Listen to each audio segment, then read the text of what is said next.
Bonjour, bienvenue pour ces quelques instants consacrés à un mot. Et le mot que je vous propose de regarder aujourd'hui est le mot intégriste. Alors pourquoi? Vous en doutez, hein, il est souvent employé, très employé, et qu'à force d'emploi, on ne sait plus très bien ce que ça désigne en fait. À ce point d'ailleurs que le mot ne se suffit pas à lui-même et qu'on y ajoute souvent l'adjectif religieux au point que l'intégrisme religieux soit un pléonasme en fait.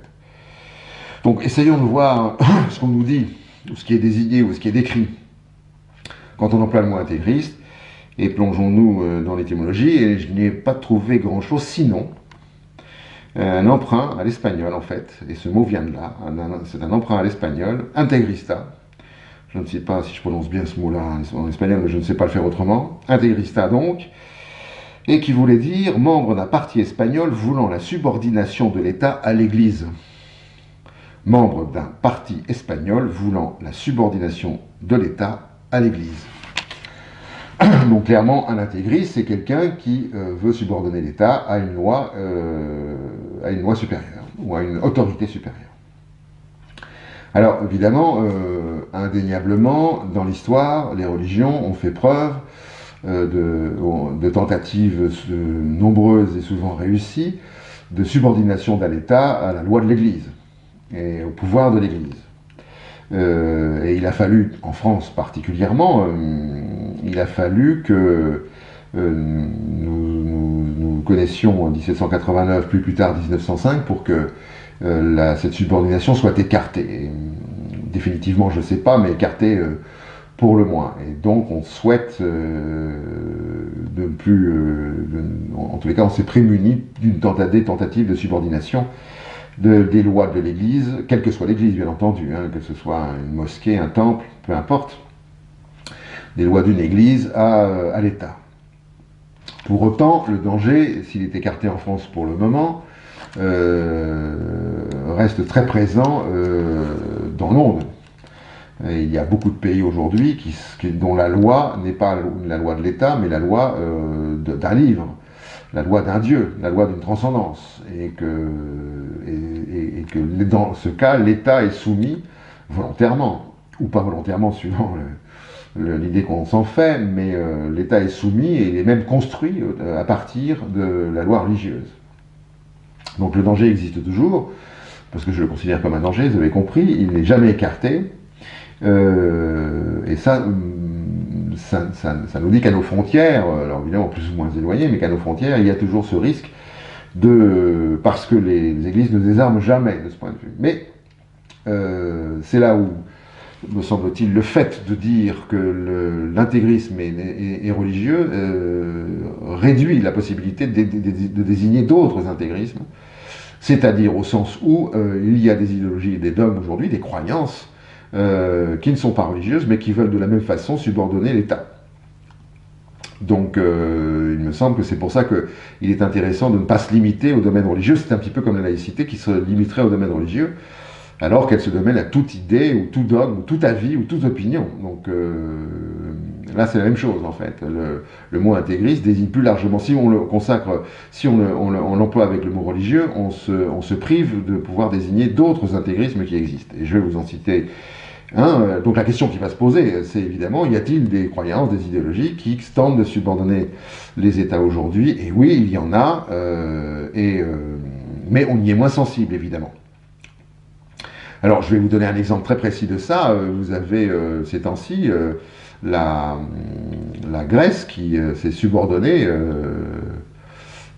volontairement ou pas, alors volontairement pour ses dirigeants, involontairement pour le peuple, c'est souvent le cas, au prélat de l'Europe, au prélat, à tous ces croyants de l'Europe, ces oligarques de l'Europe, qui décident de ce qui doit être bon pour les pays, et pas bon pour les pays. Donc la loi est transcendante, puisque l'autorité surpasse l'autorité d'une nation, donc, et de l'État, qui est le représentant de cette nation, dans une démocratie.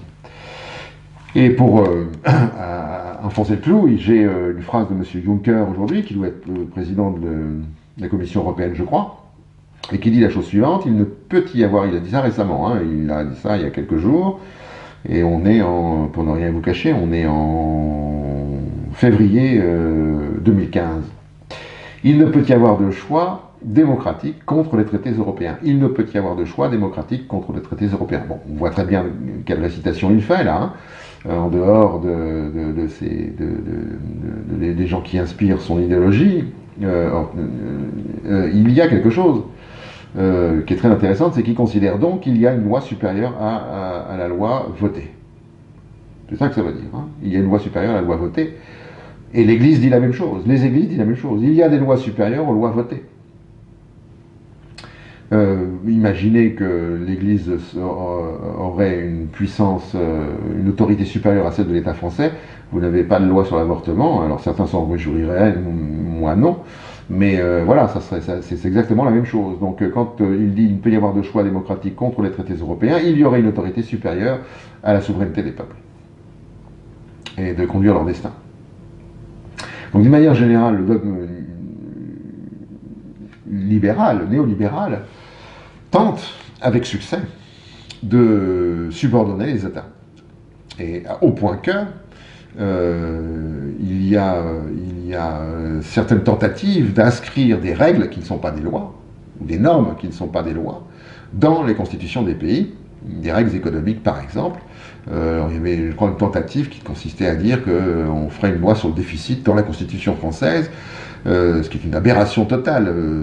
C'est pas comme ça, une Constitution, ça définit comment on vit ensemble.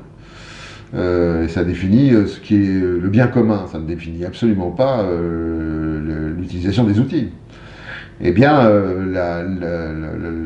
l'économie, en tous les cas, le dogme néolibéral, veut s'inscrire comme n'importe quel type de croyance, une croyance organisée, et elle veut s'inscrire, y compris dans les constitutions faites par les hommes, pour qu'ils puissent vivre ensemble. Donc il y a quelque chose là-dedans qui est évidemment de la même teneur. Et donc, on ne peut pas hésiter à qualifier d'intégriste M. Juncker, par exemple, on ne peut pas, et pas que lui, on ne peut pas hésiter, parce que c'est le bon mot, de traiter d'intégriste ou de qualifier d'intégriste les papes, les évêques, les imams et autres prélats de la croyance néolibérale, parce qu'ils ont la volonté de subordonner les États, nos États. Et donc, ils ont la volonté de subordonner l'expression populaire, puisque l'État est une des expressions du peuple.